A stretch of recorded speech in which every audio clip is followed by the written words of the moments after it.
yeah, man. What was that song on Monday Night Football, Tony? All my rowdy friends are here on Monday night. In this case, I'm going, all my rowdy friends are here on a Tuesday afternoon. And by the way, Tony, the tradition continues. It's an unstoppable force like a flood or a tsunami. Cannot be stopped by mankind. And that, of course, would be the honoring of the pre-show post of the day. And today I'm going with, where'd he go? Oh, he scrolled by so fast, it's already gone. Shoot. Somebody had a nice Stud Nuts post. It was like, hey, it's time for Stud Nuts and Creative Tony. Whoever that was, my bad. You already scrolled out of my line of vision. But anyway, the pre-show post goes to the Stud Nuts reference, which would be me. After my dalliance with Cheap Trick, and Rick Nielsen has re-nicknamed me Stud Nuts. Well, you know what it is? And then here comes Rags. No robes. He's calling us out on the robes. Here's the thing, Rags. It's kind of rainforesty here today. It's like, it's humid. It's raining, it's hot, and it's just too muggy and soupy to go robe. I can't robe up today, T. How about you? It's just too hot and muggy. It's just a gross day. Same. I had the robe on and I took it off because I was sweating. That's what I'm saying. Way too hot for the robes. Yeah. So, Rags, we're going robe free on a Roby Tuesday. We kind of write and then rewrite our own rules as we go. Oh, you know what, Tony? Speaking of rules, and here's what we're doing today. By the way, Joy P, Patty. So, the rules are there ain't no rules. Okay, well, with that in mind, let me just say this. I want to talk about the future of the Giants and the skipper situation today. I want to talk about some MLB playoffs, which are officially underway. I got a score out of Cleveland. Tigers up 1-0 in the fourth, and we'll get into Major League Baseball playoffs. We got to do a Niners, wellness check here because the walking wounded list continues. But Tony and I were just having our pre-show meeting. I want to bounce something off the PNP Familia. You guys tell me how you feel about this. Tony and I have been talking about this for a little while now. And I want to take it to you guys. Just get a little reaction. Take your temperature. Actually, you know what we'll do, Tony? This will be a wellness check on our PNP community. And by the way, side note, when did the term wellness creep into our vernacular? Like, when did wellness become a thing? Like, it's a wellness check. It's a wellness set. Like, wellness. Nobody cared about wellness when we were growing up, dude. It was far from that. If you weren't well, tough ass, you figure it out. And by the way, shout out to the Ramones. I want to be well. I want to be well. But anyway, Tony, when did wellness move in? When did this happen? Definitely a hip word. A synonym is just healthy, right? Just Be healthy, eat healthy, drink a lot of water, exercise, spend time by yourself, listen to good music. I don't know. Dude, another one is mindfulness. That's a good one too. Yeah, mindfulness, dude. Mindfulness. Hey, yeah. I'm all for mindfulness, actually, but the word is everywhere now. But I am all for it. We actually do mindfulness training in San Carlos Little League with this woman, Jacqueline Grayson. She's awesome. And she... Hold on, Tony. Let me interrupt this broadcast. Hold on. Let me, we're not doing enough of this lately. Stand by for the proper effect, Tony. Hold on. Tony, you're talking about wellness checks for Little League teams? Is that what you're saying? As I get Principal Paulie going here on a Tuesday? What do you mean wellness for Little League? The whole thing is like an oxymoron to me. What do you got? Well, Principal Paulie, actually, we do a mindfulness training. It's like an hour-long training with the kids about just because baseball is a very mental sport. And so the thinking man's game, Tony. The thinking man's game. It's a chess match. Training these kids to breathe through moments on the mound or at the plate. Sounds very Gabe Kapler. You know what I mean? How are your breathing exercises? Gabe Kapler walks out to the mound. How's your wellness? How's your wellness today? How's your safety? Are you safe? You know what I mean? If you want to talk about one of the things I liked about Gabe Kapler, besides his attention to his physique, was that a lot of attention to his physique. That's maybe the most important thing on his priority list. All right, got to get up today, bench 350, 170 times. I'm going to run 10 miles with my shirt off up and down Vallejo Street, which he used to do. Guy used to sprint up hills in San Francisco. I've seen him. So to Tony, shirtless, by the way. Skipper of the Giants, running sprints. I know. What did you like? You like the wellness Kapler tip? Is that what you're saying?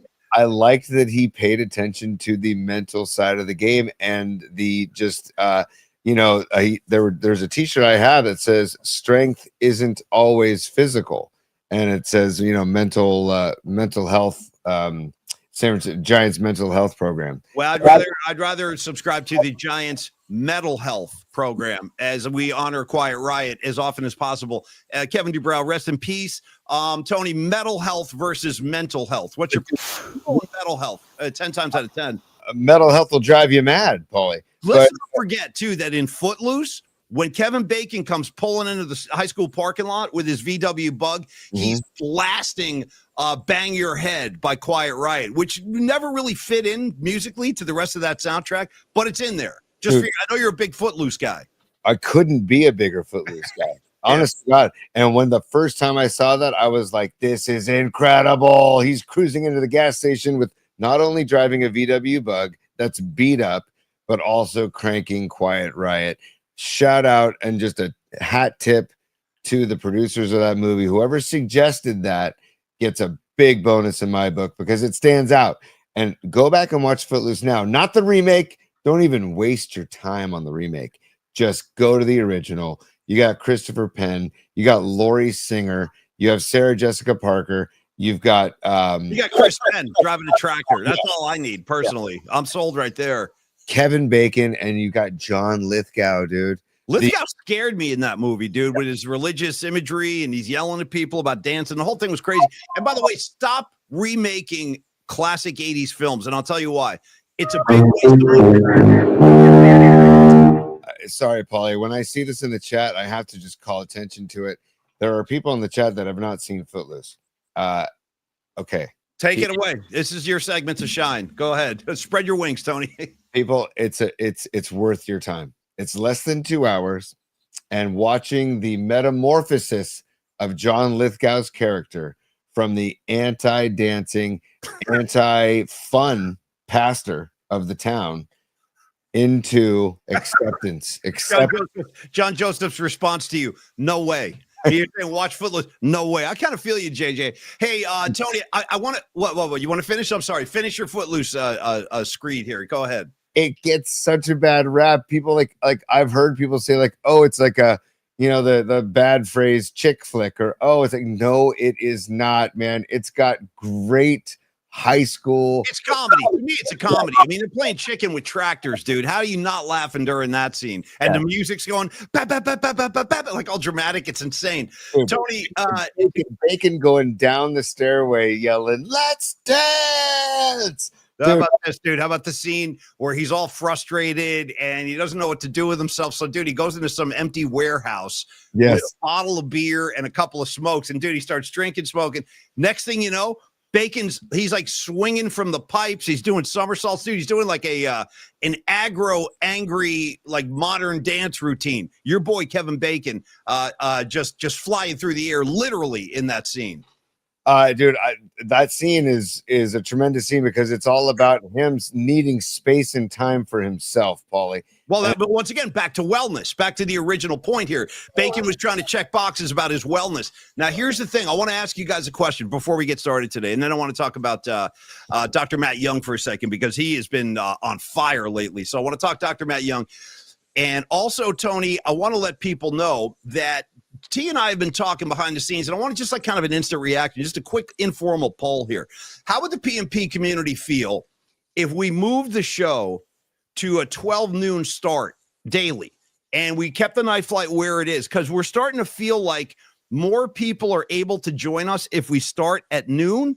Okay, that's just kind of the thought behind this whole thing. And I kind of let me know what you guys think.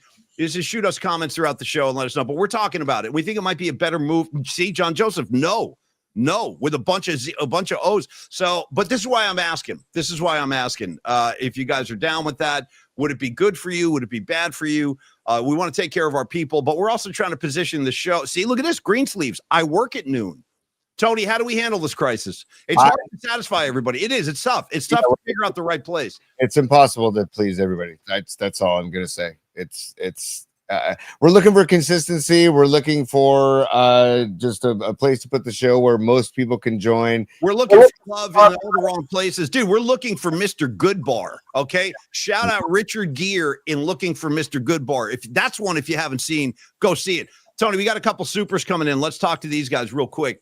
And then we'll proceed. Aaron Cass, speaking of wellness and mindfulness, it feels great to get back into watching and listening to PNP. However, Tony, I did not appreciate the absolute ass kicking on my fantasy team this week. Okay, how about a quick and thank you, Aaron, as always, bro. It's a pleasure. How about a quick fantasy update on the Stud Nuts team versus the Aaron Cass crew? Well, dude, yeah, I wasn't going to bring it up, Aaron, but since you are I wasn't going to bring it up. I didn't think we needed to talk about the gentleman, and we love Aaron on the show, but we beat Aaron, Master of Particles / Stud Nuts, beat the Octopuses, Aaron Cask's team, 142-89. So we had a good week, Paulie, and I didn't even start my guy Michael Penix. I started Jared Goff, but Penix sat on the bench and he scored more points than Goff. But we had other people going off, bud. We had let's see. Oh, dude, we had Josh Jacobs went off, Jahmyr Gibbs went off, Marvin Harrison Jr., George freaking Pickens had a great day for us, Paulie. So and so did the Eagles D. So but you know what's crazy is the Packers defense for Aaron Casco, I thought would have gone off, had negative points for Aaron. So Aaron, I apologize. Hopefully after the game, you listen to some Black Sabbath to get your head right. Because, yeah, I saw that score and I was like, ooh, out of respect for Cask, I'm not even going to bring it up, but Cask being the gentleman, taking the high road, said, I'm going to bring it to the table. So thank you, Aaron. And you know what? I look forward to meeting you maybe in the playoffs down the road, hopefully. But Paulie, that brings Master Particles / Stud Nuts to 4-0 on the season so far. Well, this is what you specialize in, dude. This is the boards you tread are the boards of the fantasy community. I just kind of stand on the sidelines and observe. Couple more supers real quick, T, and then we'll get into Dr. Young and start the show. Ray Goodman, I played with a duo 12 to 2 p.m. today. Dude, Commercial Street, 535 Commercial Street, San Francisco. It's funny, Ray, I got band practice tonight with the Peaches, and you got a gig, a nice little a 2-hour lunchtime set. I love that. I'm assuming Ray has a bass player, kind of like we used to do, T. I'm guessing. I would think so. Also, I'm going up to San Francisco after the show to go to our family pharmacy and help break down shelving and like pack up all the stuff because the family pharmacy closed. You talking like demolition work? You gonna show up with like a sledgehammer, like a Matt Damon in Good Will Hunting kind of thing, or it's not demo? It's more like taking down shelves, packing things up, and there's a lot of. They've been in that store for over 40 years, so there's a lot of stuff that's accumulated in storage, in the garage, and there's a couple of keepsakes that I want to grab to bring home, and also help my Uncle Jerry just pack up stuff. So, hey, Ray, if I have time, I'll swing by 535 Commercial Street and check out the duo. But thanks for the heads up, man. Have a great day, Ray. Play well, my man. Play well, sing well, do your Ray Goodman thing. I love it, bro. Cheers. Moving on. There's another one too. Maybe there might even be two more. They flew by. I can't see them anymore. Go ahead. I have to ask Ray real quick. So, would today be Ray Goodman and the Soul Mate instead of the Soul Mates? Yeah, because it's a duo. Just a little riff there. Paulie, we don't need no stinking badges. Says I think we need a Stud Nuts Nutcracker merch. Dommy, hey, Dommy Peralta, he's in the room. What's up today, Dom? How you doing? And bro, I saw your text. Yes, I'm down. The whole thing you said about Tolbert is great. We're in. Yeah, Stud Nut. No, dude, I'm down. I need Stud Nuts merch too. I do. And by the way, you know what's kind of cool about this for Dom? You have license to like create your own imagery. I don't know what comes to mind when you think Stud Nuts, but I'm sure you'll come up with something. So thank you, Badges, and thank you, Dommy Peralta. Yeah. Stud Nuts. Paulie, I love calling you Stud Nuts and Stinky Badges. Thank you for the super. And before we get to Dr. Young and Carlos De La Fuente, since you brought it up, Paulie, I feel like we should show the crowd. The warehouse, beautiful. This is Kevin Bacon. He's got a butt in his hand. He just drove the bug into the warehouse. Look at the frustration. He's slouched over the wheel. Yeah. There we go. The bacon cassette tape. Yeah, chucking it, spiking.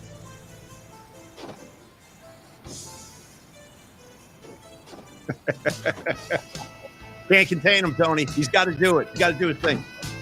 Yeah, get there, Bacon. Look at him. Now I'm gonna pause it so we don't get in trouble by YouTube. That's great footage already, though, dude. The music. Did you see him spike the cassette cover on the floor? Just spiked it, dude. Wait till you see the beer toss coming up here. That's I remember the beer toss. I'm down. And I think that's a genuine draft, by the way. The champagne of beers that he's enjoying. And we're going to get to Bob Melvin. We're going to get to Niners. We're going to get to Brock Purdy and Mac Jones and all that stuff. But hold on. We got Kevin Bacon and Footloose to tend to for a second. I'm down. I'm in. Oh, there's Lithgow as the preacher. He's having flashbacks. Yeah, these are all the thoughts in his head. Look at, dude, that guy scares me right there. He really does. He's like a demon, scary demon, an anti-dancing demon. Yeah. Yeah. Dude, Bacon's not having it, Tony. He's not having it. He's going, bro, I'll spin around on the roof of my Beetle if you try to stop me from dancing. He's like, I got moves I need to break off and clear some space. Oh, man, hang on.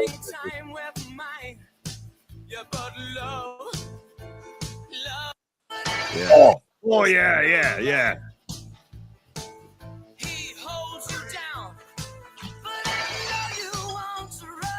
And then, oh, here it comes. Here it comes, bro. Here it comes.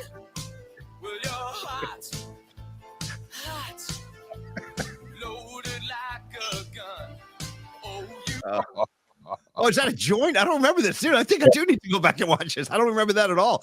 And you see the toe drag. He did a toe point with a toe drag, incorporating maybe some ballet moves there. No, it's as good as it gets. Dude. By the way, shout out to the kid with the doobie in the middle of the classroom. So this is the scene where Bacon gets busted because the guy blames it on Bacon for the J. Oh, yeah. Okay, good. Yeah. So anyways, this little fun for Kevin Bacon, a little Footloose.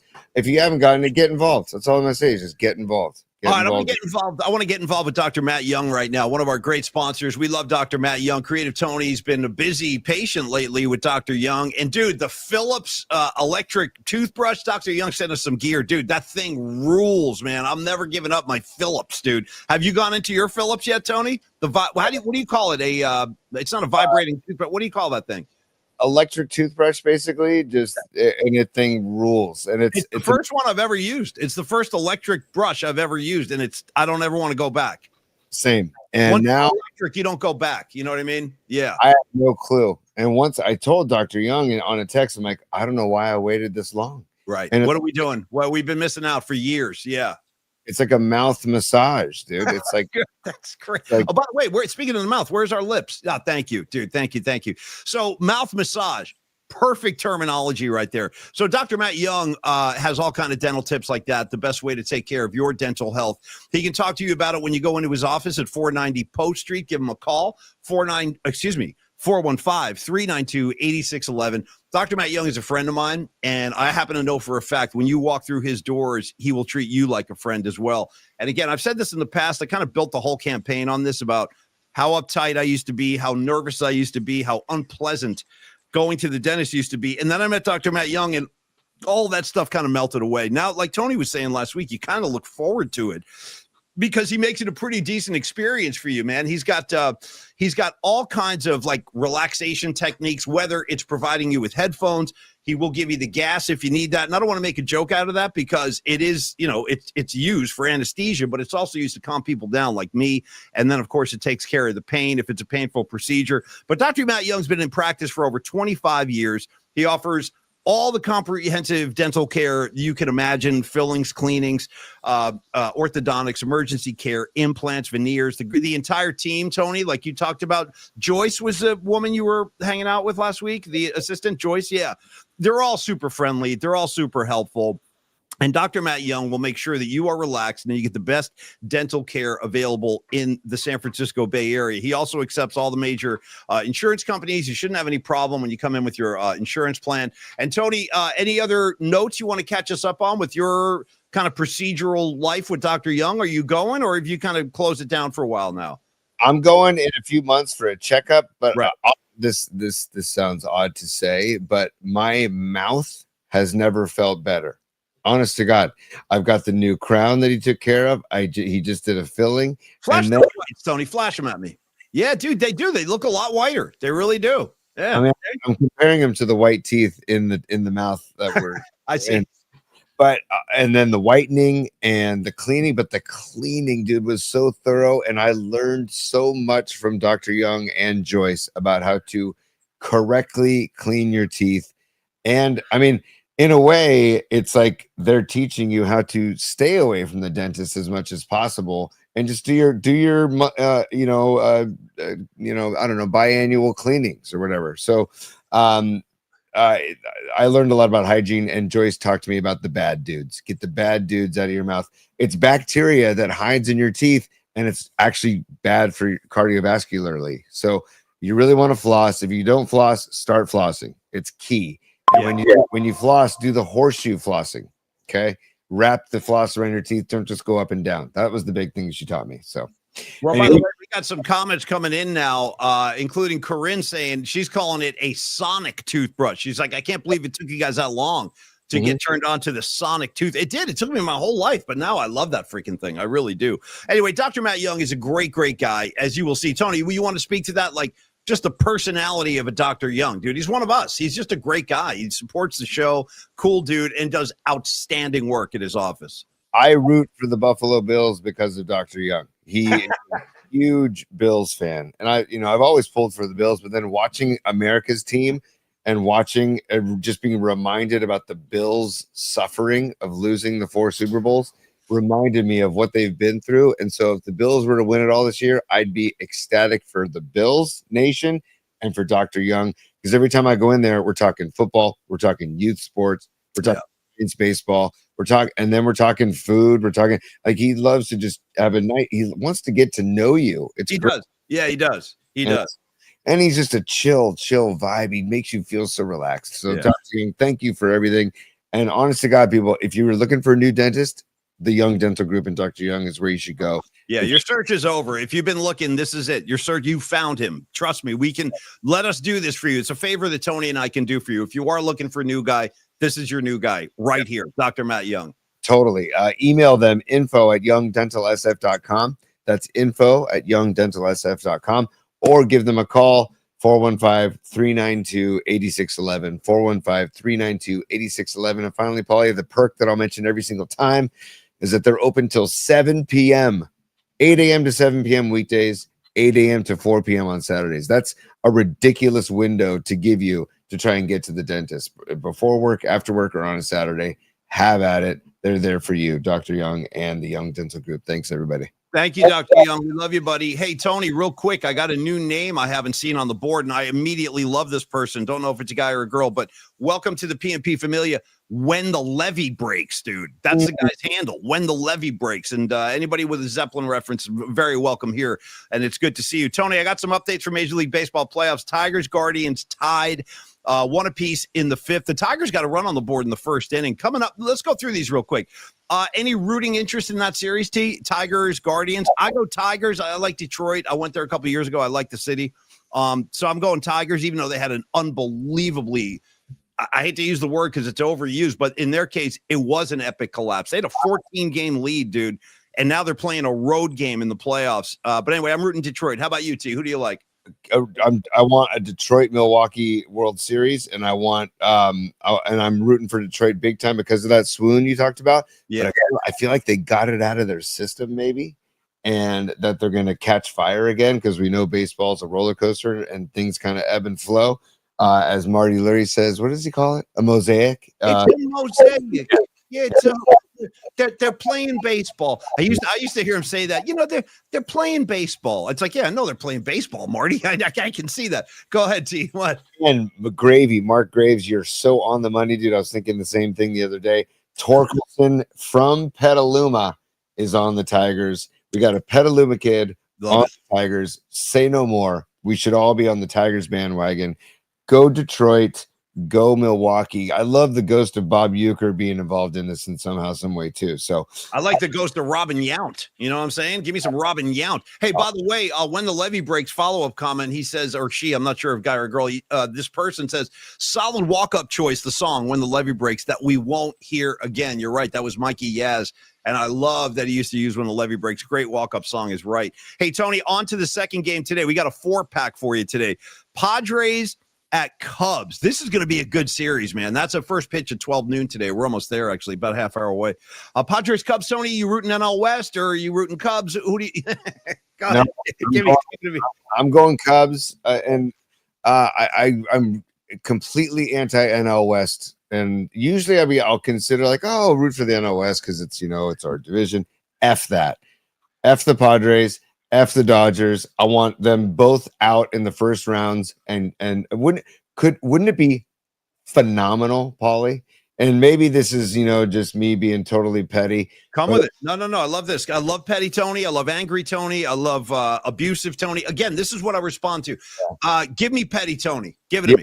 Petty Tony Petty says, if the Dodgers and Padres were to have early exits, it would almost make the Giants season like worthwhile. The Giants not making the postseason. I second that, and I would say this: really, the greatest gift we could get as Giants fans would be for the Dodgers to lose. And I'm getting to them. I'm going to get to them in a second. But Padres, Cubs, you're going Cubs. Tony, do you want to tell your story to the entire PNP community, the entire world, about your trip to Chicago when you told me you were walking to 7-Eleven at like 6 a.m? Would you like to walk us through that real quick?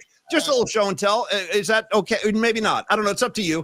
Let's just say that I ended up somewhere I didn't plan on being. I ended up passed out in a papasan of a stranger's apartment. And she was like, yeah, I go, God, I'm really thirsty. And I woke up on her papasan, and she directed me to the 7-Eleven down the street from her. To pick up some supplies. We'll just say to get some supplies. But I remember when Tony told me the story, he goes, the next thing you know, he was, this is years ago. This is at least a decade ago. And Tony's like, dude, the next thing I know, I'm walking down the street at 6 a.m. to 7-Eleven. I'm like, wow, this is a good story. Anyway, you fill in the blanks there. Tony, you know what? I'll reveal a little Chicago story for you too. I got one of my own, and I don't think I've ever told this on the air anywhere, but I guess this is in 2008. And Murph and I had just gotten started. And back then, KMBR had a budget. They used to send us all over the place. We would take listeners to different cities. Like we went to Los Angeles. We went to Boston. We went to Chicago. So this one trip we took to Chicago, man. We were doing shows. I think we were in Harry Carey's doing live broadcasts in the morning. And you know how Giant fans travel, especially back then. We had a huge crew of Giant fans. So the night before, dude, our first broadcast, I made a big mistake. I went out with Murph. We had a nice dinner. Dude, next thing you know, because I hadn't been to Chicago. That was actually my first trip to Chicago. I've been back since, but I had not been there prior to 2008. So Murph's like, oh, dude, I got to show you the town. He'd been there a bunch when he was a sports writer. So we wind up in some bar, and next thing you know, Tony, the Jameson starts flowing. And we got a show the next morning, dude. We got a show at like 6 a.m. And I'm Jameson. And next thing you know, I remember the last thing I really remember was listening to REO Speedwagon on the jukebox. And a big REO Speedwagon debate broke out between us and some other people. And I remember I was like, listen, I stand with Wagon. I stand with keep on rolling. I can't find the changes, dude. Well, with the changes, yeah, I'll back it. Well, was that the song that came on? Do you remember the song that came on? Or was I don't. But I think they're a Chicago band, so it's kind of like Journey in San Francisco. People love REO Speedwagon in Chicago, but that's the last thing I remember. The next morning, dude, was the worst. It was the worst broadcast I've ever had in my life, dude. I was in and out of the bathroom every commercial break. You know what I'm talking about? It was a mess. And I was green. I was flat out green. So Chicago chewed me up and spit me out back in 2008, dude. Big time. I was a freaking mess. I don't know if any of you remember that or if any of our listeners were listening to Murph and Mac back then, but I was hanging by a thread in Chicago. A thread. It's time to pull this ship into the shores and throw away the oars forever. Okay. Dude, it's time to bring this ship into the shores. Throw away the oars. That's kind of which one is that? Keep on loving you, or is I can't fight this feeling, dude. Because I can't fight this feeling anymore. I forgot what I started fighting for in the first place, Tony. Yeah. Started fighting for. All right, let's go back to the MLB preview real quick. Tony, here's the big one, I guess. I mean, I'm kind of burnt on this after all these years. Boston Red Sox at New York Yankees. I have a gut feeling the Red Sox are going to win this series. Who do you like? Do you care? I mean, everyone's kind of OD'd on Sox Yankees, but here we go again. First round matchup. First pitch, 3 p.m. Who do you like? I don't like either. Yeah. Well, I guess I have to root for Boston over the Yankees. I think I'm rooting for Boston the Yankees because I would love to see angry Turturro of an early exit. Give me angry Turturro if the Yankees would have an early exit. I do want to congratulate Aaron Judge. He had the batting crown. I mean, dude, the guy batted 331. That's ridiculous. Like, although back in the day, that wasn't as ridiculous as it is now because of the crazy velocities the pitchers are throwing now. But it also means more long balls, hence the big dumper, 60 bombs, and Cal Raleigh in Seattle. Big dumper, huh? Big dumper. That's his nickname. That's a great nickname, dude. Big dumper. I mean, that's just a hell of it. That rivals Stud Nuts for greatest nickname in 2025. It's my boy, Big Dumper. You know what I mean? Hey, I'll go Boston. I just can't bring myself to really root for the Yankees. Never been a Yankee guy. Never going to be a Yankee guy. And I think the Red Sox are just going to out hustle them and outplay them. They were down, and they really came back this season, the Red Sox. They got a little fight in them. And then, Tony, the nightcap tonight, 6 p.m. first pitch. Cincinnati Reds at the LA Dodgers. Now, here's the crazy thing about this series to me because of the new format, the expanded playoff format. The Reds are playing the Dodgers, dude, coming off an 83-win season. They're a playoff team. 80. I mean, they're 4 games over 500. But good or bad for baseball, Tony? The expanded four. Honestly, do you like this? Do your kids like it? I mean, I know they're always trying to gear to the younger generation so they can grow into it and all that. But I don't know if this is good. You're getting watered down teams like the Reds. Okay, they're good, but are they really a playoff team? I don't know. 83 wins, good or bad? I ultimately like it because look at how we stayed involved in the Giants season because we were clinging to the possibility of that third wild card spot. And if the Giants were to enter the playoffs, they would have been a very similar situation to the Reds because the Reds was one of the teams that they were neck and neck with over the last month of baseball. And I like because baseball, anybody can get hot at any time and beat somebody in a 5-game series. Or a 7-game series. We've seen it happen in San Francisco multiple times, dude, especially in 2014, underdogs in every series, and 2010, underdogs in every series. And when you ask around on the streets, some like it hot, Paulie. So when teams get hot, some like it hot, okay? And some sweat when the heat is on. By the way, got it on vinyl. Great album. I'm telling you right now, great freaking album. Gravy, my man Marky Graves. How you doing today, Gravy? Gravy goes, guys, if you're talking REO Speedwagon, don't forget Riding the Storm Out. That's a great track, dude. Riding the Storm Out's a heavy song. You like that, T? Yeah. I do. Hey. Oh, good for you. I don't know why I even played that. I just wanted to hear Christian Bale, but also good for us, Paulie, because we have a couple supers from the same guy. Escobar, first of all, says, Escobar, you're on fire. Also known as Cheeks here on the program. And also known on Twitter, because I'm starting to see him more and more. He calls himself the villain you need on Twitter, which is a great handle. And I see his stuff now all the time. Escobar, thank you. No, we're definitely Reds fans, dude. Blank the Dodgers into oblivion. I've been saying this for the last couple of years. This group, this era of Dodgers baseball, it to me is one of the most unlikable, offensive, detestable, reprehensible, any other bull words, throw them on the pile. I just cannot stand the side of these. I hate this team. I freaking hate them, dude. I hate looking at them. I don't like Yamamoto. I don't like even Kershaw with his beer gut walking around. You know what I mean? Disparaging people. Get out of my face. I've had it with all these people. Kershaw left off the wild card roster, by the way. It's pretty good. fun. Good. That's what you get. Hey, can I call him Fatso? Is that okay, or is that out of line? I know he's a Hall of Famer and stuff, but you've seen him without his shirt on, Clayton Kershaw. He ain't doing any sit-ups. I'll tell you that. You can call him a homophobe if you want, because he's. Well, that's been well documented. That's why I said he was disparaging to people. Yeah, he's a noted kind of homophobe, and that don't fly with me, man. Because I say, double guns right at Kershaw. So, dude, Escobar, we're definitely Reds fans. Sorry, Tony. Go ahead, buddy. He's a lefty. I'm a lefty. I used to be like, Kershaw, fun lefty to watch pitch. Ever since that All-Star game BS on his hat, here's my lefty salute to Clayton Kershaw. Okay. And Escobar, thank you for the super, buddy. And a second super from Escobar. He says, I once fell asleep shirtless in the driver's seat. Problem, I was in Austin, Texas, and it wasn't my car. Oh. To this day, I don't know whose car it was. That's pretty gangster. That's pretty good, Escobar. No, we've all had those kind of confusing nights. Yes. Austin, Texas, no less. I knew I loved Escobar. Thank you, bro. Hold on. Could you imagine Could you imagine you go to your car and you see a guy like Escobar's size sitting in my car? I don't know what I'd do. I'd be like, dude, can I help you? Yeah. Knowing Escobar, no, he's big. I'd be like, you know what, dude, take your time. Have a good night's sleep. Let me know when you're done, and I'll go to work.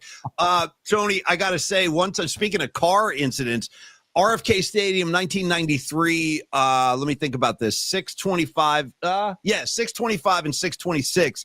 Grateful Dead RFK with Sting opening, no less. Sting opened those shows. I remember I got, of course, things happen at shows. You know how it is, especially Grateful Dead shows. I lost my crew. I wandered off. And then all of a sudden I lost my entire crew.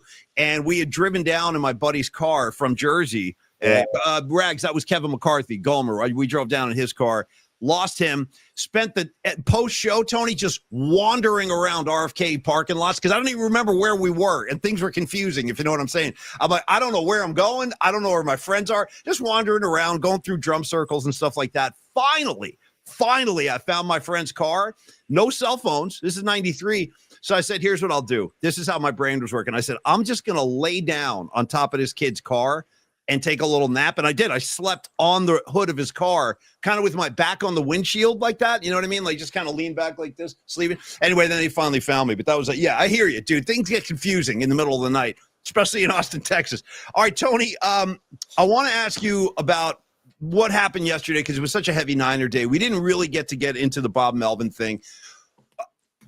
First of all, how are you with that? Like, I know you like Bob. I think all Giant fans like Bob Melvin, and word on the street is he might be done. Like that might be the end of his baseball career. The Giants job was his dream job, and he wanted it to be his last. So it is possible we've seen the last of Bob Melvin. But what did you think of the move? Do you think it had to happen, or do you support it? He's getting paid next year, so he can at least take a year to think about it. Number two, Matt Williams just announced that he's gone too. He's like, you're getting rid of my boy Melvin. I'm gone too. Yeah. I actually really liked having Matt Williams at third base, and I liked having Bob Melvin as a manager. Here's a hypothetical for you, Paulie, and fair or unfair, I'm going to go with it. Let's say Devers comes over, and he is red hot from day one and doesn't suck for a month like he did. And they don't lose 15 out of 16 and don't have that swoon and they catch fire. Melvin doesn't get fired. You know what I mean? So like, I don't like it. I trust Buster. At the end of the day, I trust Buster and I love Buster being in charge because he wants to win. He's like John Lynch, man. He's like Joe Lacob. He wants to win now. He doesn't want to wait. So I like that about him. But I don't like the lack of continuity at the managerial spot. I don't like getting rid of Bob Melvin. I don't think it was Melvin's fault this season. I don't think this season was Melvin's fault. They had injuries on the pitching staff. They had Devers who sucked for a month. I would add, Tony, if I could, that their base running throughout the season was pretty horrendous. Like it was very sloppy, undisciplined base running. Like guys making a lot of mistakes on the base paths. Costing them potential runs, costing them outs. So I would throw that in the mix too. Very, very poor base running this year. You could argue that Melvin and the Giants, they did a good job finishing at 500 based on what they went through this year. Chapman had a couple stints on the injured list. Adames batting 220. Yes, he had 30 home runs, but batting 220. I think it's right around 80 RBIs. Yeah. So I'm excited for next season for building blocks of what we have. They need to shore up the pitching staff. Bob Melvin also didn't think Verlander was going to suck for the first half of the season. Yes, second half he turned it on. Tony, what do you think about this though? Because what I hear from a lot of Giants fans, I've read this from different Giants, beat writers and stuff. There was speculation that Bob Melvin, you hear this word, quote, lost the team. He lost the team, especially when they went through that stretch where I think they lost 15-17 at home. Remember that? They couldn't win at home. Mm-hmm. And during that stretch, I remember people like, well, Melvin's lost the team. Do you buy into that? Is there such a thing? You have a pretty long baseball career yourself. Like, have you ever been a part of that where a manager loses the team? I think a manager can lose a team if you're a total dick, right? But I don't see Melvin being that way. And maybe we're just not privy to all the stuff that's going on in the clubhouse. But I don't know. We never heard any reports of players like not liking Melvin or thinking that he was some kind of a dick or an a-hole. I don't. Again, he's not a rah guy. He's not a he's not a Jimmy Johnson. How about them Cowboys kind of a guy? He's I don't know. He's a former catcher, dude. Former catchers make great managers.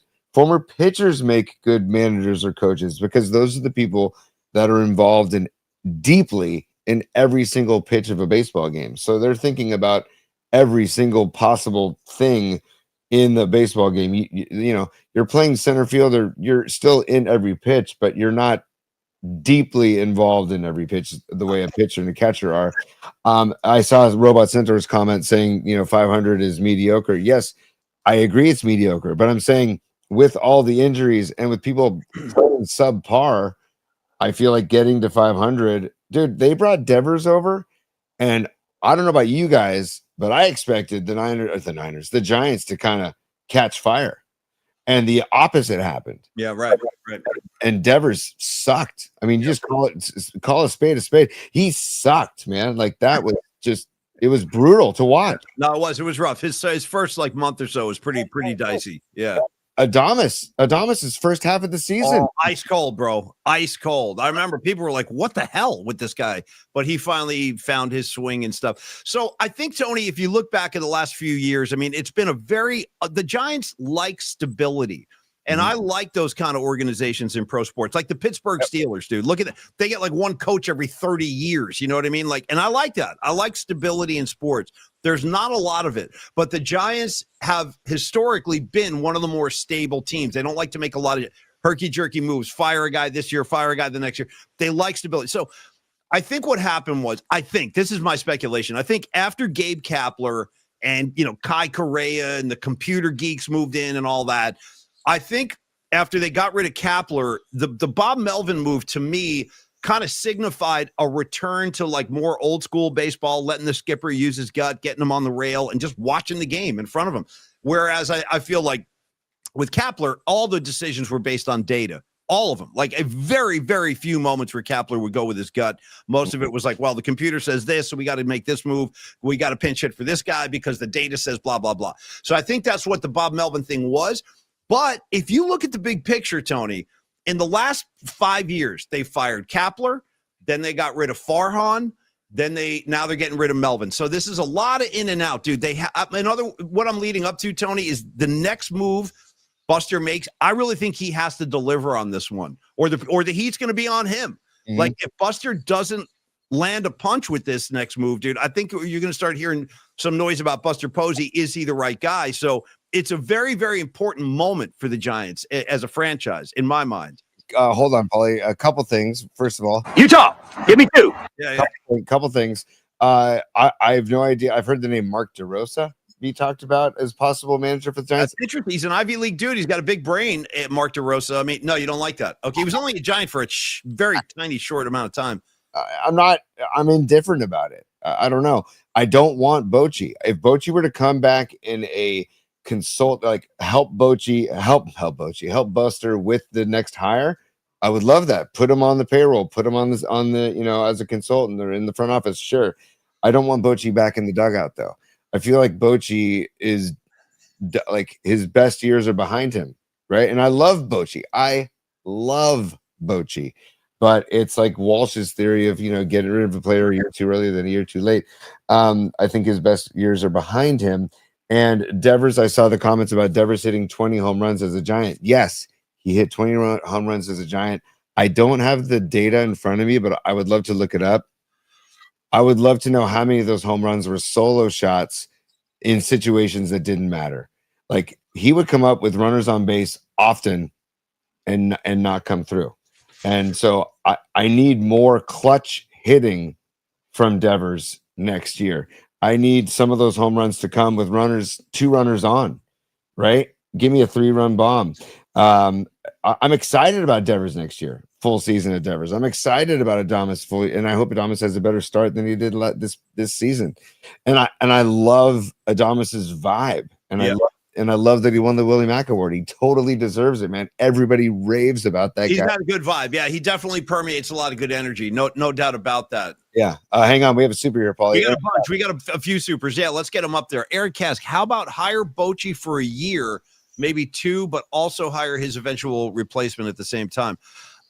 I think I'm with Tony on this one, which is kind of crazy because as much as I love Bruce Bochy, it's very rare that move works out in the history of pro sports. Like when a second act, if you will, where a guy leaves and then comes back some years later. I mean, it's just not.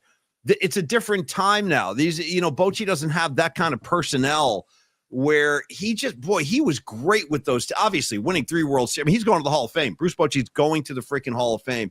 Mhm. And I would also hate for him to come back, Tony, and have it not work out. I don't want to tarnish what he did achieve here. And I got a lot of faith in Bruce Bochy. I truly love that guy. I love him. But I feel kind of like Tony. I'm a little squirrely on the Boch, going back to Boch. That said, if Buster came out tomorrow and said, guys, I had a conversation with Bruce Bochy. I feel great about this. He's going to take us back to the promise. I would say, okay, let's ride with him. I'm not going to say no to Bruce Bochy, but I think that card might have already been kind of punched. You know what I mean? I think there might be better options now in 2025. Paul, in all honesty, my number one choice would be a guy like Buster Posey coming in, man. You're not the only one saying that. You're not the only guy saying that. It's an interesting. I mean, I can almost see him on the rail. You know what I mean? I can see him in the corner on the rail. And his baseball IQ is off the charts. But I do think this matters on some level. I don't think Buster. Well, then maybe I don't know. I don't know for sure, but I don't know that Buster could manage all those personalities because I used to observe Buster Posey in the clubhouse, and I would say this. He was a quiet leader. He really kept to himself. He's not a rah-rah guy. Not that you have to be as a skipper, but he was very kind of to himself. And I don't know that lends it. I don't know. I don't know. What do you think about that? The potential of Buster, which he's never said he wants to do, by the way. This is just fans talking. But what would you think of that idea, Buster? Buster's one of my favorite Giants of all time, like top 5. Just I love the way he played the game. He didn't talk smack. He didn't have like a swag. His play was his swagger. His play was his smack talk, and I loved it. And he played with such class and respect for the game, man. I just love it. I think he knows the game better than most, so he would be a great manager in that respect. But I hear what you're saying about juggling all the egos into. Yeah, that's something he's not. I don't think he would be used to doing. Yeah, and you have to these days. You got to be a babysitter, part babysitter to deal with these guys. Hey, a couple of loose ends, real quick, Tony. Oh, we got more supers. Go ahead, take it. Robot Centaur says Giants will exceed if they ditch that purple. The purple was a bad. He said it earlier in the chat too that. I could do without it. I could do without it. I mean, do you think they'll have a new City Connect again next year? They're just going to keep reinventing these things. I don't know where the purple came from. They said old Fillmore posters. I don't know. I don't really know. Or they traced it back to NYU. Remember that from the New York thing? I was like, I don't need NYU on my Giants jersey. And I just don't. I'm sorry. And I love New York. I'll be there next week. But I don't need any kind of New York stamp. They've been in San Francisco for freaking decades. Let's move on. You know what I mean? The uniforms grew on me. I will say that. And it's funny. Yeah, they did. And I know the kids love them. So what are you going to do? Dad, buy me a City Connect hat. You know what I mean? Let's see. Here we go. Oh, look at this. Thank Escobar. Thank you for doing the homework. Devers hit 19 solo shots. There may also be a work stoppage in 2027. Well, there's that too. Let me tell you this. If they shut baseball down again, not coming back. I don't know. No, not me. I just think a lot of people are going to say, that's it, I'm done. Because there are so many people struggling now. It's a really hard time economically for most people. And to watch billionaires squabble with millionaires, it's going to be a bad look, a very bad look. I mean, I maintain baseball's never fully recovered from 94 from that shutdown. Like, I don't think baseball has ever retaken its place in the hierarchy. It used to be the most popular. When I was a kid and you were a kid, baseball was number 1. Football was behind baseball in terms of popularity. Then they lost that with the place. There was a strike in 81. There was a strike in 94. And if this happens in 27, Escobar, I worry about the future of the game in terms of fan support. One last thing from Escobar. I saw him post a message a couple of minutes ago I didn't get to, and he said, Escobar said, hey, is it me or am I the only one who doesn't feel bad for Tyreek Hill? He got injured. If you didn't see last night, he got injured. He's going to be out for the rest of the year. And by the way, superstar players are falling. They're dropping like flies all over the NFL. But he was like, the guy's a wife beater, which is documented. Yep. Tyreek Hill. So no, it's hard to. He's a very tough guy to like. Escobar, talented, fast as hell. But I feel you, dude. It's tough to support a guy like that. Although at the same time, I don't like seeing anybody get hurt. I really don't. That's not what you want. But dude, think about it. Tyreek Hill, Nick Bosa, the kid on the Giants a couple of days ago. It's like it's just Malik Neighbors. Injuries all over that. Joe Burrow. You know what I mean? Like there are so many free. George Kittle. These are like marquee names that are not on the field. And they got to do something at MetLife. They got to figure that surface out. One other note I meant to get to, Tony, from Pine Needle, going back a few minutes. When we were talking about the Red Sox-Yankee series, Pine Needle reminded everybody, he goes, guys, got to root for the Red Sox. They got Kyle Harrison, dude, in the rotation. He might see some action in the playoffs. And I got to tell you, Ada De La Salle, local kid, I wish we still had him. I do. I think he's going to be a good pro. I do. And maybe he found a good home in Boston, but a great call, Pine Needle, and good reason to root for the Red Sox. Tony, I want to detour over to bookmarks because there's stuff in there relevant to what we're talking about with the Giant skipper. In fact, Gabe Kapler factors into this. So are you ready? You want to get into a couple of bookmarks? Yeah. I had one other thought and I can't remember it right now. It's a bummer because there's something about what Escobar said, but it's all good. Okay. Do we have an update on the Tigers Guardians real quick? I'll tell you what, I'll get that for you, Tony, as soon as you get me Bookman and the disco beat, because I haven't heard it in years. It's been ages. How about this? Here's a sports flash for give me a score update. I do. I have an update for you. The game is still locked up at 1 apiece. Top of the 7th, 1 out, top of the 7th. And it looks like the Tigers have a couple of men on base, first and third with 1 out. So they might be adding to that, or at least breaking that tie. But right now, Tony, 1-1 in the 7th. Okay, great, Paulie. It's time. Sure, go ahead, laugh if you want to. For bookmarks. Maybe that's how you get your kicks. You and your good time buddies. PMP style. I got a flash for you, Joy Boy. Party time is over. It's time. Oh, there we go. Where's my bet? Give me. Well, we can't. What happened? I forgot. Yeah, what was the controversy? Too much bass or something? Yeah. I do miss that. I missed that though, dude. The dance party. All right. Anyway, Tony, bookmarks are underway. It's great to see Bookman. It's been way too long. Go ahead and start perusing, dude. The first one I put in there is very relevant to this conversation. So show the people how Gabe Kapler factors in. Maybe some of you have seen this. Maybe some of you haven't. I don't know. Let's see. All right, here we go, Paulie. Do you see? There he is. There's Gabe. Can you tell what's going on in that photo? Yeah, so this was something posted on Twitter I found last night, and this is Gabe. Probably shouldn't be doing this in a public place. Yeah, I'll meet with Buster at the local coffee shop. Give me a cappuccino, a banana muffin, and keep it down because I'm talking to Buster Posey right now. I mean, bro, shouldn't he be like in an office doing this? Like he's out in public. Anyway, he's having a conversation, as you can see, with Buster Posey, and this, I believe, was shot yesterday. Somebody saw him yesterday doing this, or at the very least, or at the very latest on Sunday. But I have to imagine that this was shot yesterday. So Buster and Gabe talking kind of surprises me. What do you think's behind that, T? I don't know what to think of this. I'm hoping. Here's my hope. I'm hoping that because I see that he's got both of his hands on his phone. It looks like he's texting. I'm also wondering if he's just watching Posey's Zoom call from yesterday because Posey did his press conference on a Zoom call yesterday. That's my hope, is that he's just watching Posey's Zoom press conference yesterday and he's texting saying, take me back, Buster. I'm ready to come back. I'm ready to come back. And he's texting Buster saying, I'm ready to come back. I've had a year to think about it. I've made some changes. I've bettered myself. I've done some wellness checks. I feel like I'm ready. Gabe ain't coming back. I'll tell you that right now. But great call. That's actually a really good call, Tony. Maybe he's just watching the press conference. But it does seem a little weird to me. The whole the optics, as they say, another corporate term I should never use. The optics are probably not great for Gabe Kapler to be meeting with Buster in public. So I don't know. I don't know what's behind it. I just thought I'd show you guys because it kind of surprised me, the whole thing. Yeah. What? Dude, when the levee breaks, says Buster is telling him to come get the rest of his S out of the office. Yeah, I'll tell you what I'm going to do, Buster. I'll be by with a few of my people. Hey, we got a PMP Sports Desk update, Tony, an explosion, please, if you could. Sorry. Hang on. I like that explosion. From the PNP Sports Desk, we do have an update. Actually, this one comes courtesy of Mark Graves. Gravy put it up there, and now I'm following through. The Tigers have just executed a suicide squeeze, Tony. They're up 2-1. I know you love that, dude. I know you love a good squeeze. 2-1 Tigers, top of the 7th. There you go. Good. Okay.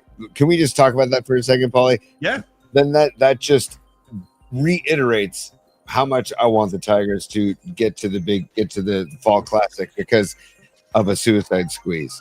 Nobody does that anymore. Nobody. So the fact that they did that to take the lead, is that correct? They did that to take the lead. 2-1. Yeah. That makes me so happy. That makes that play still actually is in somebody's mind. Baseball, dude, it worked. It just gave them a run. That's the thing. I don't know why more people don't incorporate that. It's good, solid, fundamental baseball. If you execute it, they got a run on the board. Well, you just stole the word. When a suicide squeeze is executed correctly, it's indefensible. You cannot defend the run scoring if you execute the suicide squeeze. It is one of the greatest plays in baseball, and it just went away. Poof, gone. Scarlet Fire checking in. Our good friend Bonnie. She goes, a squeeze, sexiest play in baseball. That's interesting. I never looked at a play on the diamond as being sexy, but I will consider that, Bonnie. I like where your head's at. Sexy play. Do you find it sexy? Soy Tien sexy, Tony? Soy Tien sexy? Yeah. Soy Tien sexy. I think it just reeks of sex. Because that's very graphic. Yeah, reeks. Okay. I honestly, you have to get the bunt down. You got to leave third base at the right time.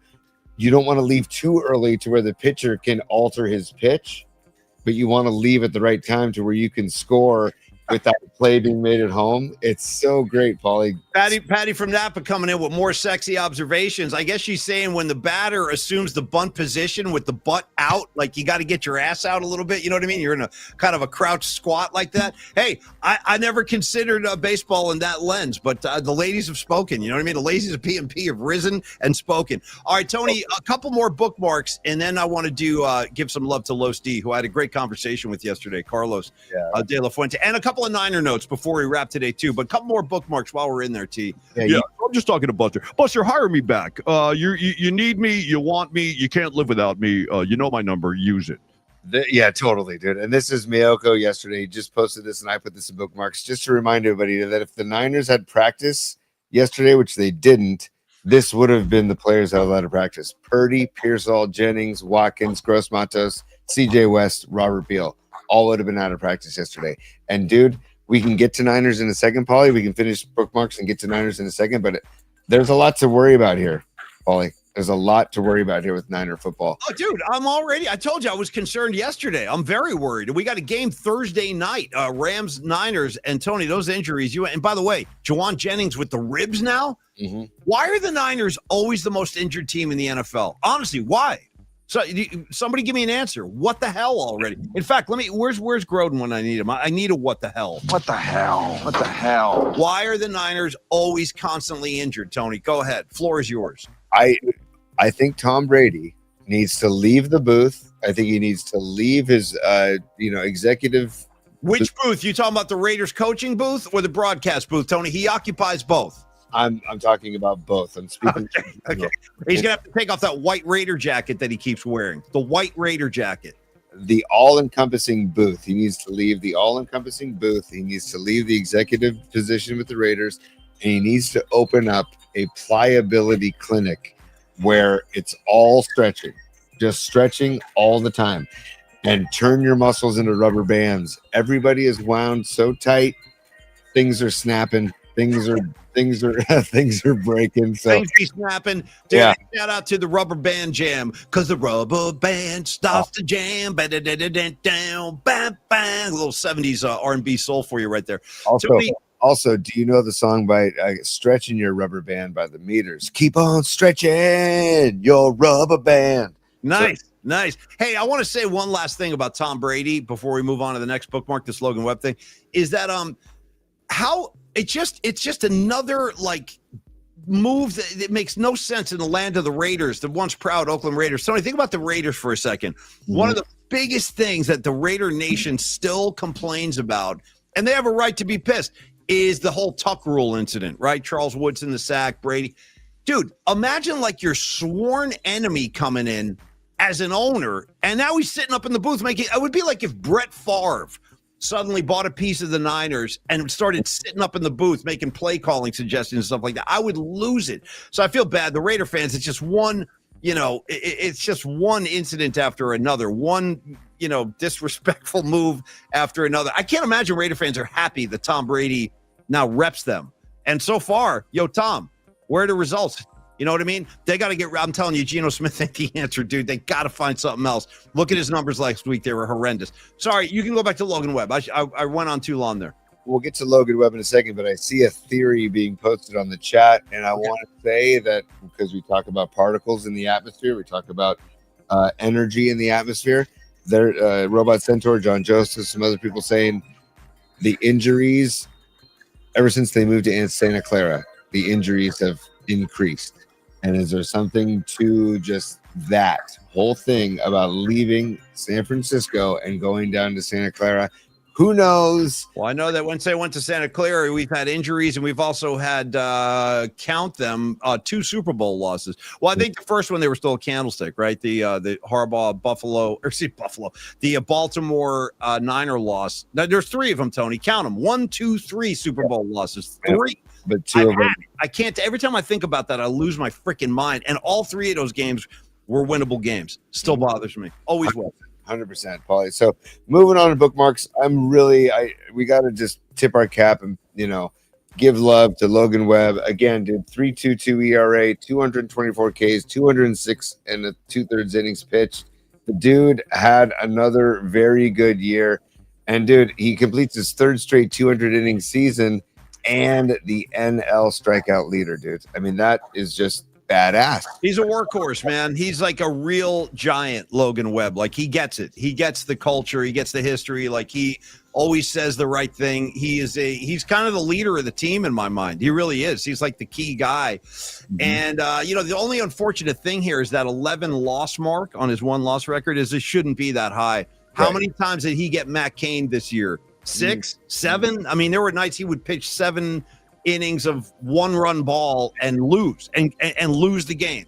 It was ridiculous. Did Devers have a solo home run in any of those games? Only when the game was out of reach. Devers hit a solo shot. Yeah, right. But my point is, they need to get a 3rd arm to go with Webb and Ray next year. Verlander, bring him back for less money. Sure, I would. Don't bring him back for what you paid him this year.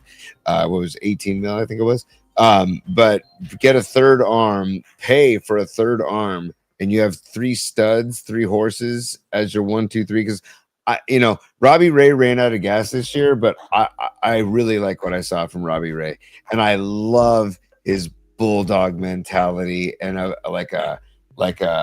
on the mound to F you up. Did you ever get to the point, Tony, when you were pitching that there's a lot of speculation that Robbie Ray just ran out of gas, like his arm had nothing left. Did you ever get to that point where you were pitching late in the season or Posey or whatever, and you just was like, I got nothing in my arm, nothing? I never pitched as much as Robbie Ray ever did, but I did get to the point where you don't have what you thought you would have when you get on the mound and you're like, oh, wow, my curveball is not breaking nearly as much today. Wow, my changeup is literally will not, I can't locate my changeup the way I normally can.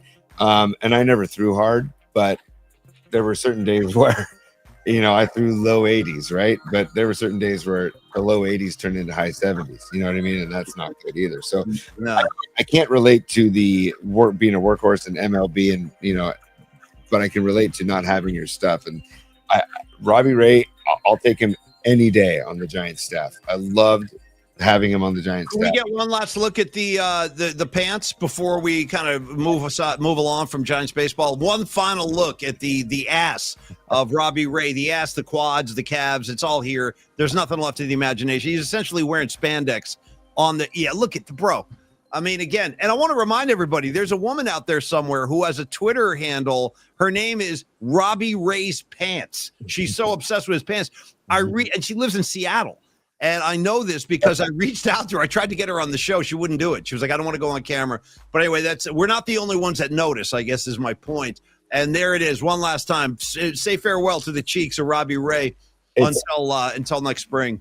It's freaking gold, man. I love, and again, I love Robbie Ray. We're going to see those glutes in spring training again, and I look forward to see what Buster Posey does. I look forward to see who they add to the pitching staff, and I also look forward to those glutes in spring training. Boy, the ladies, I'll tell you what, the ladies of PMP, they're all feisty today. Here comes Scarlet Fire again. She goes, yeah, it's nice. His pants are nice, but not as hot as a squeeze play. Dude, who knew? Who knew bunts were so sexy? This is great. It's been a learning experience today. Noemi, beautiful. Hey, okay. Scarlet Fire. You need to call the company Baseballism and tell them that you have an idea for a shirt and you get half the proceeds, or give half the proceeds to charity, whatever you want to do. But suicide squeezes are sexy. All right, just as a T-shirt. Tony, where do you stand on Suicide Solution on the Blizzard of Oz album with Randy Rhoads? I love that track. Great track. Wine is fine, but whiskey's quick. Yeah, great track, dude. Suicide.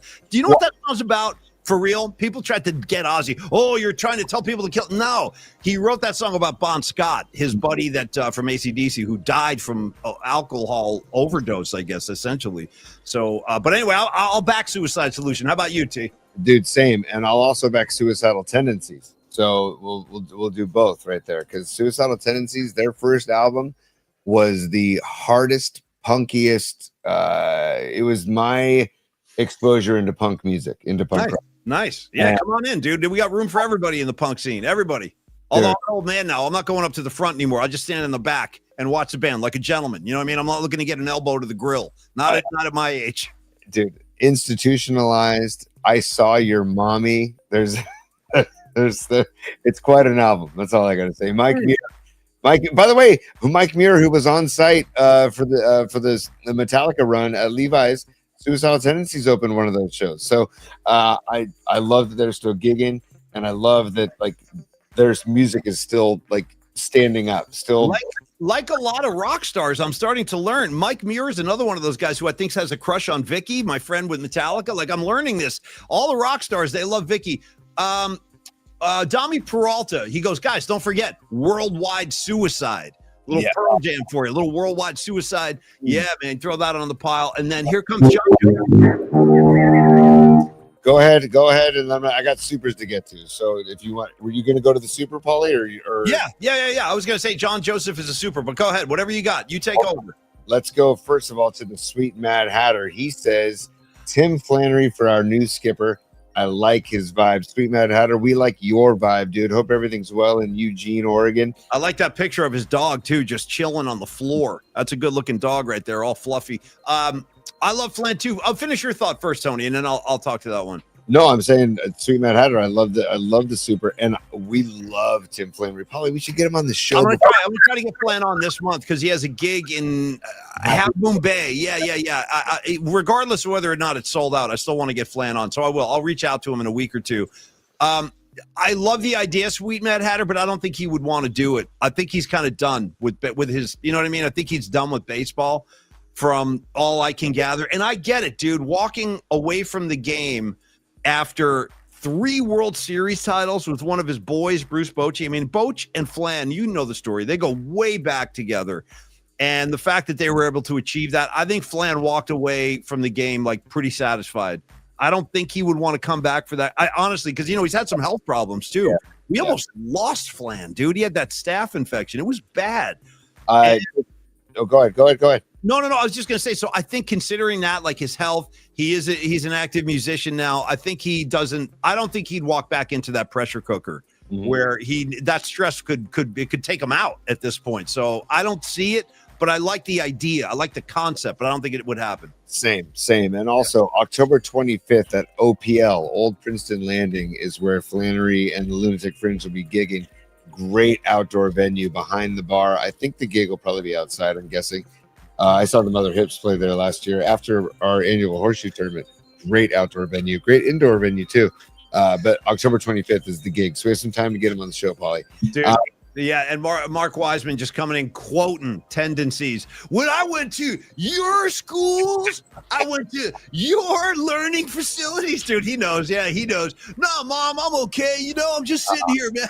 If you've never heard the song, look up Suicide. Maybe we should do punk rock on Friday. We haven't done a punk rock music assignment yet. Maybe this is the week where everybody just comes with their own punk, whatever you like. I don't care. No theme. Just give me something punk rock. And how do you like that, T, for this week? Would that be good? I do, because I'm kind of pissed off. Good. That's the idea. That's what punk's all about, dude. Everyone's pissed. Yeah. Another super here is Aaron Kask, and Aaron Kask says, "Got to get Webb into the playoffs. We are wasting his career, dude." Great comment, Aaron. 100%. You hate to waste a workhorse like this. I totally agree, bro. Remember the gem he threw in 2021? I mean, he threw a couple of gems, dude. He threw a couple. He did, I believe it was game 1 and then game 5. I think he pitched game 5 too, the game we eventually lost. But I think that was a Logan Webb start. By the way, I got Paulie's Punks right here just to keep the theme going. Yeah, I got the. You have the Cramps one. I got the Motley Crue version. Compliments of our art director Don Peralta. Paulie. Yeah. Wow, a lot of explosions today. I love this. Yes. Give me a Tigers Guardians update. Come on. All right, hold on. I'm going to give you a Tigers Guardians update. And while I'm doing this, Tony, let's talk to my people at the PNP Sports Desk. And then I want to give love to Carlos. All right, here we go. Let me update this. Yeah, still 2-1. Top of the 8th, 2-1 Tigers with a couple of outs. So looks like the Guardians will have a couple more cracks at this. But yeah, Tigers are holding on. And good. Come on, Detroit. Let's go. Detroit Rock City, baby. Let's do this. Baby, hold on to me. Come on, Tigers, hold on. I said, hold on. So, Tigers, hold on. John Joseph is a super John Joseph JJ, the real JJ. Juwan Jennings is not the real JJ. John Joseph is the real JJ. As far as I know, John Joseph's ribs are fine. No rib injuries, no knees, no ankles. He's good. No shoulder. He's fine. John Joseph's just doing John Joseph stuff. He says Niners have to go back to playing under sea level. Dude, I love it, man. Hey, John, before we take John off the screen, I want to tell John that it's still in my head from last week, bro. I don't know how this came up, but we started talking about U2 and the band U2. And then John was like, dude, I hate U2. And he goes, every time I hear U2, I think about being in the back of a police car. Because I was in the back of a police car and they had U2 on the radio. Bro, I'm going to share. I have a similar story. I'm going to give it to you right now. Mom, plug your ears on this one. So, Rags, so the town that I lived in Jersey, my mom knows a lot, but not everything. And now here's some more for you, Mom. Sorry. You raised a good son. What are you going to do? Rags, so one of our many, misadventures in New Jersey, I don't remember the details, but I remember at one point, I think I was with your brother. I think I was with Brian. And the cops picked us up. I don't even remember what we were doing. We might have been public intoxication or something. I don't know. But next thing you know, I was in the back of a police car. They didn't take me to the police station. They basically just drove us home to get us off the street. And I'll never forget this. In the back of the car, the cop who was driving us had this song on. And I know what you're saying, dude. You don't forget this stuff. It was that song by the Split Enz called I Got You, and That's All I Want. Sometimes we shout, shout, shout, shout. Remember that song? That was on the cop radio player when I was in the back of the cop car. So, John, you're right, dude. I've been meaning to tell you that. For you, it was U2. For me, it was the Split Enz. Sometimes we shout, shout, shout, shout. Yeah. Wasn't Split Enz spelled E-N-Z also? 100%. 100% ENZ. What else would it be? You know what I'm saying? And no, Rags, that was not the Lily Home night. That was another night I got driven home by the cops, but this was a different one. I got a couple of rides. I got a couple of rides from the police back in the day. Yeah. So did I, Paulie. It's just part of growing up when we did, man. Yeah. So did I. And also Mark Gravy checking in. Technically, according to my sources, alcohol is a solution. You know what I mean? Depending on how the circumstances stack up. I mean, a good solid drink takes the edge off. What are you going to do, T? And thank you, Gravy. Thank you, man. Trying to see who is that in his profile pic. I can't tell. Is that an overweight Yngwie Malmsteen? Maybe? I can't tell either. Hang on. It's hard to see. Yeah, Gravy, tell us who this is, man. Who's that guitar player? Who is that, T? I can't tell who it is. I'm looking. At first I thought it was Michael Anthony, but it's not a bass guitar. No, it's a Strat. Yeah. We'll find out. He'll tell us in a second. Don Peralta, we've all been there. Yeah, man. A couple of rides from the police. It's good for you. All right, Tony. Ollie, first of all, a couple more bookmarks, and then we're gonna go to Carlos De La Fuente. Okay. Yeah. All right. We're gonna get Dave Menichetti. Dave Menichetti. Gotcha. Thank you, Gravy. Dave Menichetti. Nice pull. Look at Logan Webb, by the way. Thank you for the season, Logan Webb. And hopefully you got a few more in you and we can get you to the postseason, buddy. Let's go back to bookmarks here, Paulie. Sure. And God, we didn't talk about it again today. No, we still haven't done mailbag either, by the way. Day 7. Day 7. Mailbag we're starting tomorrow night's show. We're starting tomorrow night's show with mailbag. Okay, cool. And they're solid. Yeah, so this is the post-game kind of scrum after with Cohen after the game. And it looks like he's mixing it up with a couple of the players too. Yes, he's 72. Go ahead, roll this, T. This is a wild scene. Yeah, it's just an interesting scene.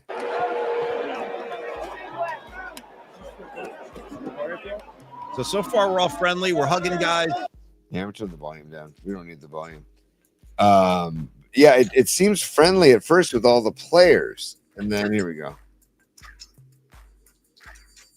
That's where you see. So right there is where you see Liam Cohen say, "Keep your name out of my mouth." Right there, he's yelling at. See, he's in the sunglasses. He's kind of getting pulled back. Yeah. And he's yelling, "Keep your name out of my mouth." And it's like, and there's Sala saying, "Come at me, dude." Oh, and again, you do not want to mess with Bobby Saleh. You don't. You just don't. And I heard Bobby Saleh's response to that was, "I'll F your world up." That's what he said to Cohen. "I'll F your world up, bro." And I believe him. I take him at his word. So there's Cohen on the left in the sunglasses, and you see the point with the watch. That's Salah's hand pointing at him. Good call, too. Far left, far right. Yeah. With the watch. Good call. And then there's Salah, and then Salah. And he seems friendly with that lineman right there, and he's holding his shoulder pad. And it doesn't look like Salah instigated this. It looks like it was instigated. Yeah. It was instigated by Cohen, but Cohen supposedly is responding to Salah, talking about the sign stealing. And it's like, hey, dude, Cohen, where there's smoke, there's fire, number one. And number two, take your win and get out of town, dude. Yeah, fly back to Florida, dude. Get out of here. And this also brings back memories of Harbaugh and Schwartz in there he goes. Yeah. Gonna calm his boy down. Oh, he's going back for seconds. He wants seconds. Oh no, that's just a handshake. Okay. All right. Okay. Yeah, these tough guy coaches. You remember the Schwartz Harbaugh kind of dust up in Detroit? That thing was, I mean, there were players in the middle of that. That was a crazy. Okay, a little Jesus wrestling, and then we'll get the last one. I put this in a few days ago. Here, ladies and gentlemen, here's Jesus wrestling people without physically touching anybody. Just made me laugh.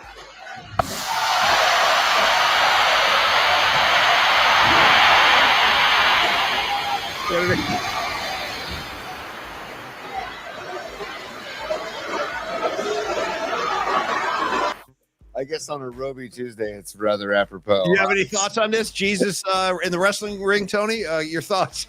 It's just taking wrestling to a whole nother ridiculous level, dude, because I loved the wrestling growing up, and I feel like I've never liked it ever since, because the wrestling we grew up with Roddy Piper, and Jimmy Superfly Snuka, and Mr. Throw in Junkyard Dog. You know what I mean? What was it? The Casanova guy, Ravishing Rick Rude, Rick Rude, bro, with the hair and the towel. Yeah, Bobby the Brain Heenan.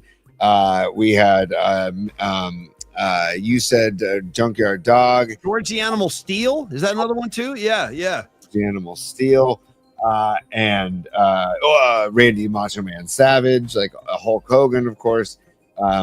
So this goes back to the ridiculousness, and it's just, the fact that, look at the people are going crazy in the crowd, by the way. They're losing their minds, bro. And if I was there, I'd be like, after look at he's like, give me a little more.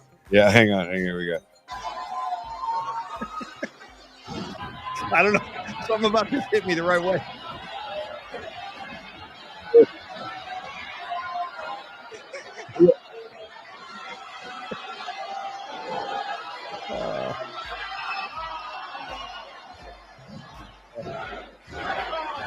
Hey, listen, you know what I mean? God bless America, man. Only in America can you get Jesus Christ in a wrestling match.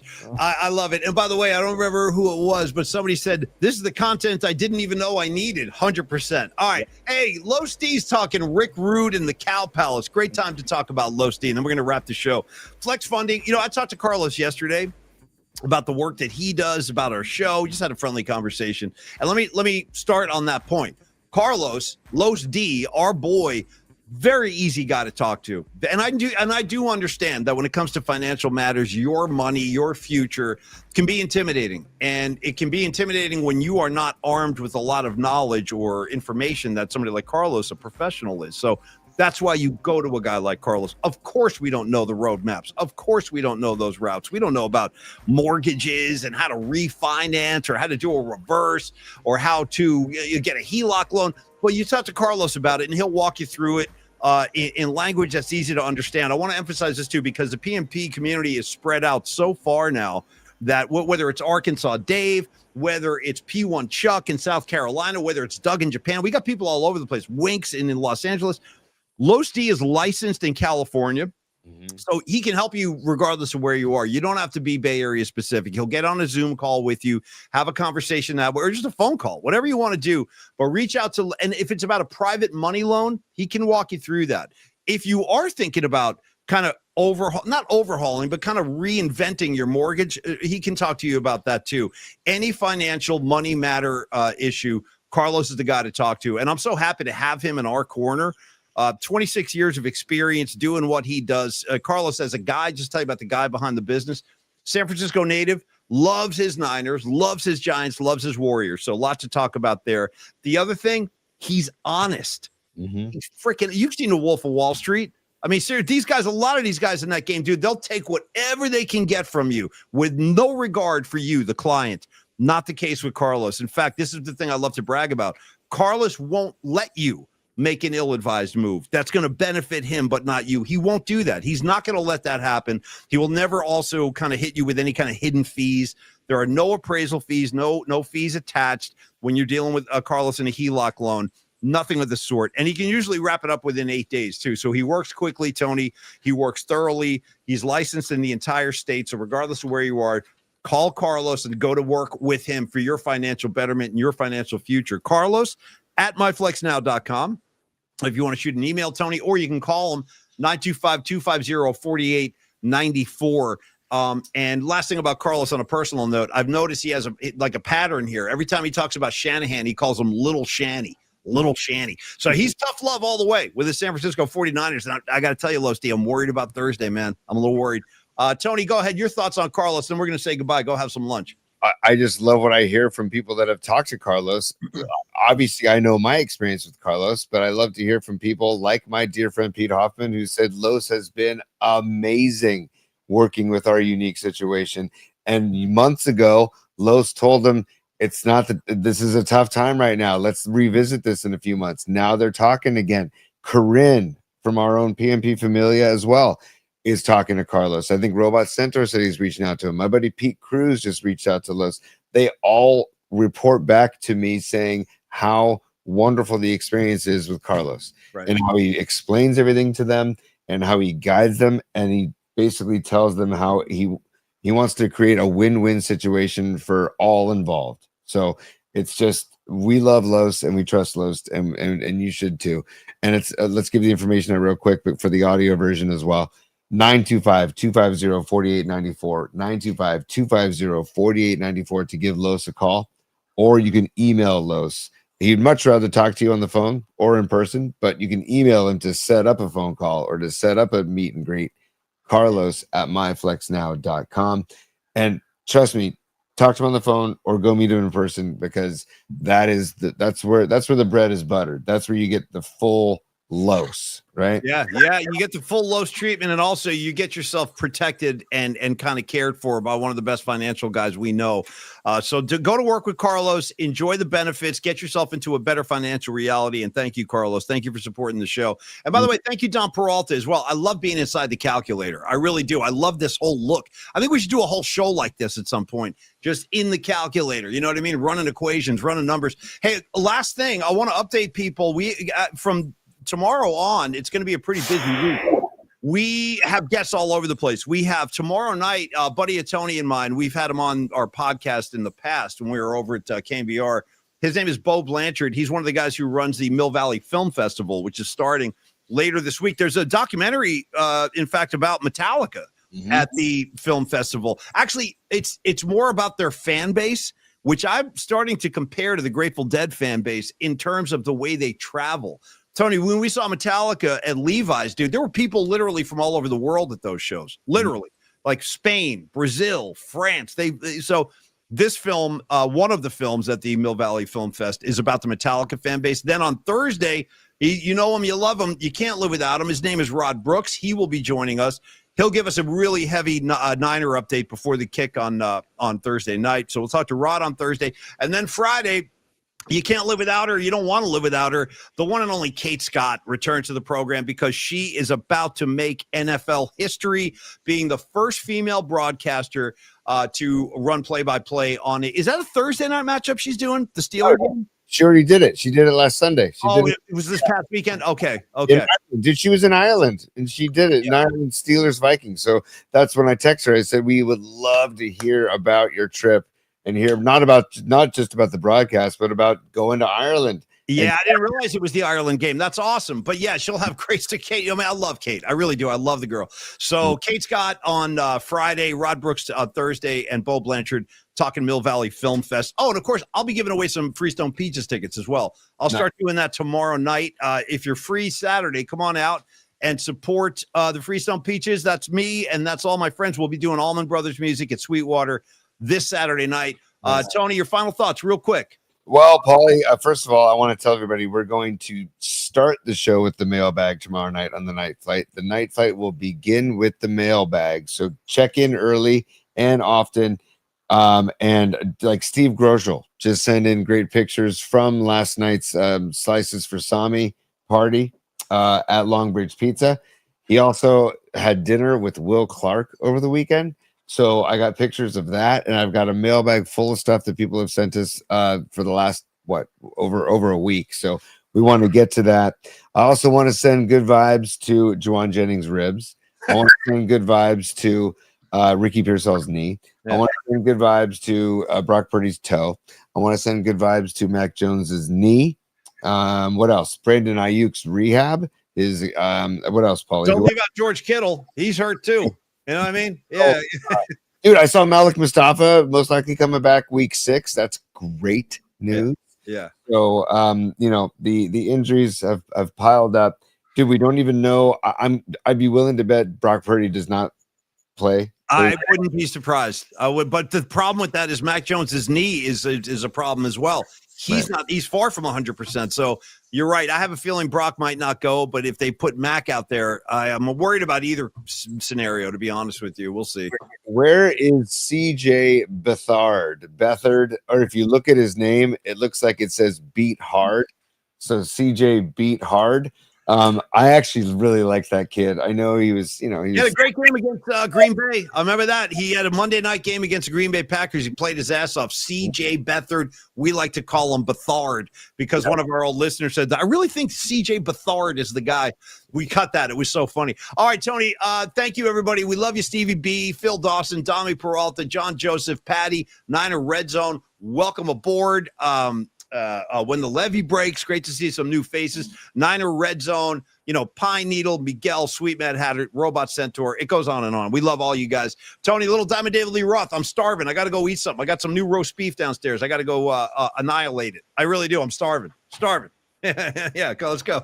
New roast beef. I just went to the butcher. Yeah, I just went to the butcher. It's like fresh roast beef. I'm going to pull a little salt and pepper on there. We're going to have ourselves a nice little roast beef sangy. Moments away. Yeah. That is awesome. Do you buy it by the pound, the half pound? What do you? I got half pound. That way I got a few sangies worth. Yeah. Do you request it thinly sliced? Nah, let them, they know what they're doing. They don't need my input. Just give me half a pound of roast beef like a gentleman. Yeah. When I worked at the deli in Tahoe, you'd be stunned how many people were very particular Oh, I'm not one of those guys. I'm not one of you guys. Just do your thing. You got the slicer. I'm over here. You do your job. Yeah. On the way out, can I just tip my cap to the late great Robin Williams, who used to come into the deli multiple times every summer and drop like $40 cash in the tip jar every time. $40 cash in the tip jar. One of the greatest human beings or the greatest celebrities I ever met. My final Robin Williams story, too, this is the last thing of the show, is that when I was, I don't know, like 2009, 10, 11, those years, I had a place out on 27th Avenue between California and Clement. So we were really close to Seacliff, the really wealthy area. So I took my kids over there trick-or-treating on one of those Halloweens, and we went up to Robin Williams' house because everybody knew where it was, this big pad. Dude, he wasn't there, by the way. They had other people, but they had people in his driveway, and you know what they were handing out? Not candy. They were handing out toothbrushes. I'll never forget that. Nice. Robin Williams on Halloween was giving everybody toothbrushes. So there's my Robin Williams brush with greatness right there. And before that, I love that, Paulie. And you've told me that story before. It's a great story. And on the way out, Paulie, we have some new visual aids. Compliments of Dom Peralta, if you'll stand by. We have a new logo for your new nickname, which is phenomenal. There you go. Grab a bag, yeah. Grab a bag of stud nuts. It's a crunchy corn kernels. Yes, it's good for very nutritious stud nuts. Enjoy. Or if you prefer the ranch flavor, there's stud nuts in the ranch. I do like ranch. I'd probably go give me a bag of those stud nuts to give me the ranch. Yeah. Next week we'll do barbecue. There's all kinds of flavors we can explore. How about some Tony? Can I get some mesquite? Stud nuts, mesquite. Yeah. Like a salsa picante. Sure. Yeah. All these stud nuts and Master Particles / stud nuts 4-0 in fantasy football. We're riding high, Paulie. We're flying high again, as Ozzy like to say. And Rag says he wants his stud nuts extra salty. And with that, my final words of the day, Rags, if you're going extra salty, I'm going Aerosmith, Toys in the Attic, Uncle Salty. Okay. Nice. Give me some Uncle Salty. All right, Tony, wrap it up with Dave. Let's go. Oh, sorry. Threw me off there. You don't even wait around. Tony's not waiting around. I mean, the CrossFit. I don't know if you guys realize the genius, the mix master, Tony, going on over there on the wheels of steel. All right, you guys, Arkansas Dave, we'll get that for you, bro. Dill pickle stud nuts. I'm working on that now. How about flaming hot, like those Cheetos? Can I get some of those flaming hot stud nuts, please? Tony, thank you, brother. Great to see everybody today. Nikki DiFrancesco, Phil Dawson, Gravy. Love all you guys. We'll be back tomorrow night. We'll do the night flight, and we'll talk to Bo from the Mill Valley Film Fest. We'll give Freestone Peaches tickets away. Thursday, Rod Brooks. Friday, Kate Scott. Busy week ahead. You guys enjoy. Hey, enjoy the playoffs. F the Dodgers. And thank you, Cron 4 Plus. Thank you, Twitter. Thank you, Instagram. Thank you, YouTube. We love all you guys. Cheers. And we'll see you tomorrow night, y'all. Have a great Tuesday. Take care, everybody. Peace.